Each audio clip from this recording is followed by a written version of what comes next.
Hello বন্ধুরা, আমি আরেকটা রেসিপি নিয়ে আসলাম। তো দেখো, এই যে ট্যাংরা মাছগুলোকে এখন ভেজে নেব। নুন হলুদ দিয়ে ভালো করে মেখে রেখেছি। এবার ভালো করে ভেজে নেব কড়া করে। তো এটা ভাজা হয়ে যাচ্ছে।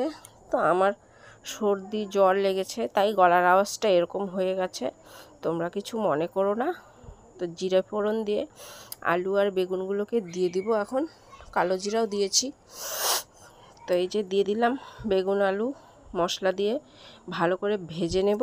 এবার মশলার মধ্যে জিরা আর লঙ্কা বাটা দিয়েছি। তো দেখো, কষাচ্ছি আমি। তো কষানো হয়ে গেলে আমি এখন ঝোল দিয়ে দিব। তো ঝোলও দিয়ে দিলাম। তো মাছ আমার অল্প ছিল, সেজন্য অল্পই তরকারি হয়েছে। এই যে ফুটে আসছে, এবার নামিয়ে দিলাম ঝোলটা। তো দেখে বলো কেমন হয়েছে। ভালো লাগলে লাইক কমেন্ট অবশ্যই করো, পাশে থেকো। নেক্সটে আবার একটা ভিডিও নিয়ে আসবো, তোমাদেরকে দেখাবো। ততক্ষণের জন্য টাটা।